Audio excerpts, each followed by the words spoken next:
Friends, आज आप लोग देखेंगे एक्टिव पैसिव का पार्ट 3 परफेक्ट। फर्स्ट और सेकंड पार्ट इंडेफिनिट और कॉन्टिन्यूअस अगर आपने नहीं देखा है तो उसको देख लीजिए। ठीक है, हमने दे दिया है और इसको बैक टू बैक आप कॉपी पर नोट करते रहिए। इसके बेसिक्स के बारे में फर्स्ट और सेकंड वीडियो में मैं बता चुका हूँ। अगर आपको नहीं मालूम है तो आप फर्स्ट वीडियो ज़रूर देखिएगा इंडेफिनिट। ठीक है, तो इंडेफिनिट का अगर आप लोग देख लेते हैं तो फिर आपको इसमें प्रॉब्लम नहीं होगी, क्योंकि इंडेफिनिट का थोड़ा सा टिपिकल होता है, थोड़ा सा ज़्यादा नहीं, लेकिन परफेक्ट सबसे इजी माना जाता है। क्यों इजी माना जाता है?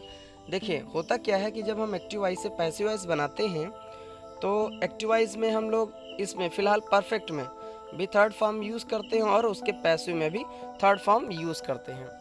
तो इसमें हमें कोई प्रॉब्लम नहीं होनी है, मतलब थर्ड फॉर्म आपको अलग से नहीं सोचनी होती है, नहीं तो आपको कोई परेशानी होगी। तो इसमें सिर्फ अपने पास से एक चीज़ देनी होती है, वो है BEEN बीन। ठीक है, तो एक्टिव वॉइस में अगर आपको ये 5 चीज़ें दिख जाएं, जैसा कि आप देख सकते हैं बॉक्स में, नंबर 1 में हैज़ हैव है, नंबर 2 पर हैड है और नंबर 3 पर विल हैव शैल हैव है। तो कुल मिलाकर के 5 चीज़ें has, have, had, will have, shall have. अगर आपको ये दिख जाती हैं तो आपको इसके साथ बीन लगाना है। बाकी वही कि ऑब्जेक्ट को, ठीक है, सब्जेक्ट बना दो, सब्जेक्ट को बाई ऑब्जेक्ट कर दो, मेन वर्ब की थर्ड फॉर्म जो इस टेंस में फ़िलहाल पहले से मौजूद रहती है, ठीक है, और हैज़ हैव का यूज़ करते हुए उसके साथ अपने पास से बीन लगाना होता है। ठीक है, बाकी सब आपका क्वेश्चन में ही होता है। तो आप याद कर लीजिए, टेंस आपको आते हों या ना आते हों कोई दिक्कत नहीं है, बस आपको ये याद रखना है कि हमको has, have, had, will have, shall have अगर दिख रहा है तो इन सभी के साथ हम बीन लगा देंगे। ठीक है, तो आइए एग्जांपल्स देखते हैं जो बहुत ही वैसे इजी होने वाले हैं आपके लिए, क्योंकि थर्ड फॉर्म आपको अलग से नहीं लेनी है, क्योंकि हर कॉन्टिन्यूअस हो, आपका इंडेफिनिट हो या अदर अभी आप सीखेंगे, उसमें आपको थर्ड फॉर्म अपने पास से लगानी होती है। उसमें सेकंड फॉर्म, फर्स्ट फॉर्म है, उसका जो भी ये यूज़ होता है, लेकिन थर्ड फॉर्म नहीं होती है। परफेक्ट में आप थर्ड फॉर्म पहले से ही देखेंगे। जैसे फर्स्ट हम देखेंगे विपुल हैज़ पेड द बिल है, तो इसमें पेड आप देख सकते हैं, तो ये थर्ड फॉर्म ऑलरेडी है क्योंकि यहाँ पर हैज़ का यूज़ हुआ है। तो हैज़ की वजह से थर्ड फॉर्म पहले से ही मौजूद है, तो हम अपना ऑब्जेक्ट द बिल आगे लाएंगे। ठीक है, तो द बिल, फिर क्या, विपुल भी सिंगुलर है और बिल भी सिंगुलर है, इसलिए हैज़ का हैज़ रखेंगे। मान लेते हैं कि अगर बिल ना होता, पीछे कुछ और होता जो प्लूरल्स होता, तो वहाँ पर हम हैव का यूज़ करते आगे जब लाते, लेकिन अभी दोनों सिंगुलर है इसलिए हम हैज़ का ही यूज़ करेंगे। और हैज़ के साथ क्या लगाना है? BEEN बीन, है ना, बीन नहीं भूलना है आपको। तो बीन पेड है, पेड पहले से थर्ड फॉर्म और अभी भी थर्ड फॉर्म, और लास्ट में बाई विपुल। ठीक है, तो कुछ खास नहीं है, जो टफ होता है वो ऑलरेडी इसमें दिया हुआ है। नेक्स्ट देखेंगे, I have eaten the burger, तो मैं बर्गर खा चुका हूँ, तो बर्गर मेरे द्वारा खाया जा चुका है, ऐसा इसका पैसिव में मतलब निकलेगा। कोई भी हो, एक्टिव वॉइस में होता है कि कर्ता उस कार्य को करता है, ठीक है, और पैसिव वॉइस में क्या होता है कि कर्म जो है वो कर्ता के द्वारा किया जाता है, इसलिए उसमें हम बाई लगा करके ऑब्जेक्ट को लिखते हैं। ठीक है, तो द बर्गर, फिर देखिए पहले वहाँ पर हैव लिखा हुआ है और अब हैज़ लिखा हुआ है, तो हैव लगा है आई के लिए, और चूंकि बर्गर आगे आ गया तो बर्गर के लिए हम लोग हैज़ का यूज़ करेंगे क्योंकि वो सिंगुलर है। तो the burger has been eaten by me. ठीक है, next, they have not helped you, अब ये नेगेटिव आ गया, तो नेगेटिव में भी आपको नॉट का ध्यान रखना है, जो वहाँ हेल्पिंग वर्ब के बाद है तो हम भी हेल्पिंग वर्ब के बाद रखेंगे, जो हमारा बीन होता है वो नॉट के बाद आएगा। बस इतना आप ध्यान रखेंगे कि नॉट को बीन के बाद नहीं, बीन से पहले लगाएंगे। तो you have not been, you have not been helped by they का देम, क्वेश्चन में भी हैव और आंसर में भी हैव, क्योंकि दोनों में प्लूरल ही यूज हो रहा है। Next, Dolly had cleaned the tables. Dolly ने टेबल्स को क्लीन किया, ठीक है। तो हमने क्या किया, द टेबल्स आगे ले लिया। लेकिन पास्ट में क्या होता है कि हैड का यूज़ होता है, हाँ, जो सिंगुलर के लिए और प्लूरल दोनों के लिए होता है। अब चाहे आगे सिंगुलर हो या पीछे प्लूरल हो, पीछे सिंगुलर हो या आगे प्लूरल हो, किसी भी सिचुएशन में अगर पास्ट का आया हुआ है हैड तो हमको हैड ही रखना है। तो द टेबल्स हैड, फिर उसके साथ बीन का यूज़ करते हुए और क्लीन बाय डॉली, ठीक है।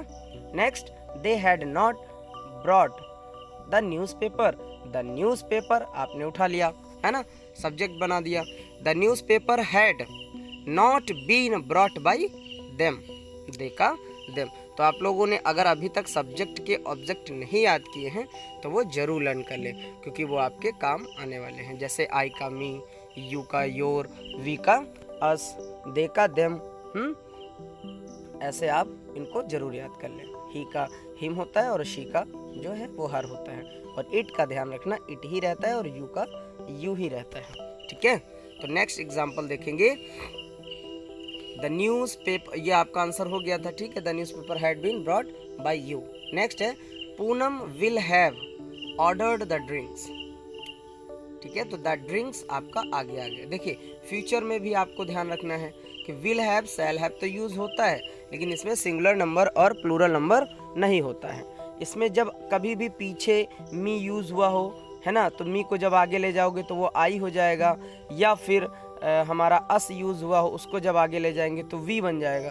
तो वहाँ पर विल हैव जब यूज हुआ होगा तो उसको शैल हैव कर देंगे, लेकिन यहाँ पर ड्रिंक्स आगे गया है, मतलब ना ही तो आई ना ही तो वी, इसलिए शैल हैव नहीं करना है।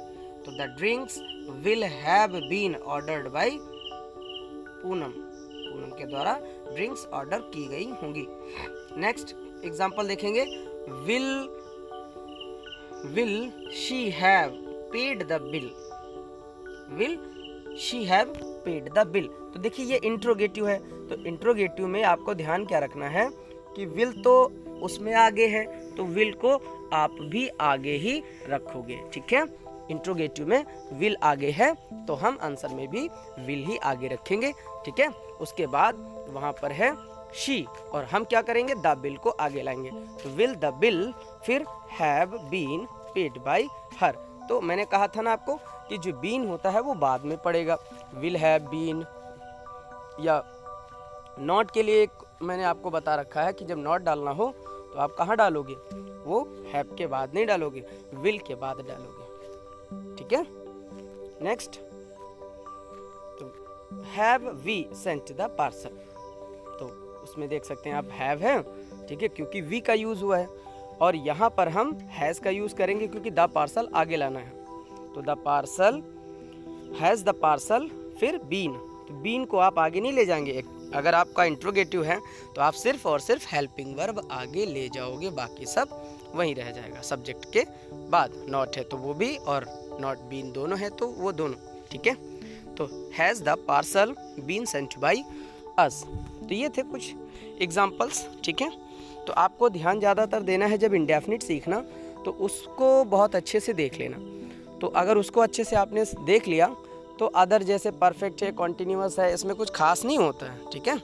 इसमें सिर्फ आपको क्या याद रखना है, तो जब परफेक्ट सीखेंगे तो इसमें हैज़ हैव हैड के साथ, विल हैव शैल हैव के साथ BEEN बीन लगाना है, बाकी इसमें थर्ड फॉर्म ऑलरेडी पहले से होती है। और जब कॉन्टिन्यूअस पढ़ेंगे तो उसमें BEING बीइंग याद रखना है, हाँ उसमें थर्ड फॉर्म अपनी तरफ से लगाना होता है। तो कुछ चीज़ें हैं खास जो आप ध्यान देंगे तो आपको आसानी से एक्टिव पैसिव आ जाएगा। और एक है मेन स्ट्रक्चर जो आप देख सकते हैं ऊपर यहाँ पर, ठीक है। ये देखिए यहाँ पर देख लीजिए एक्टिव वॉइस का स्ट्रक्चर और पैसिव वॉइस का स्ट्रक्चर, तो आप इसको नोट कर लीजिए। अगर कुछ समझ में नहीं आता है, अगर कोई क्वेश्चन है आपके पास तो हमको वो सेंड कर दीजिए, ठीक है, तो हम उसका जवाब ज़रूर देंगे। लेकिन आगे के वीडियो जो है वो थोड़ा सा इम्पोर्टेंट है, ठीक है। तो ये तो आप देख लीजिए और कॉपी पर इसको सीरियल से 1 बाय 1 करके नोट कर लीजिए, क्योंकि ज़रूरी है, ठीक है। तो अगर अच्छा लगा है तो चैनल को हमारे सब्सक्राइब भी कर दीजिएगा, हमारे वीडियो को लाइक कर दीजिए, कमेंट कर दीजिए और दोस्तों को शेयर कर दीजिए, ठीक है। मिलते हैं एक नए वीडियो के साथ, तब तक के लिए नमस्कार, bye bye, thank you so much for watching my videos.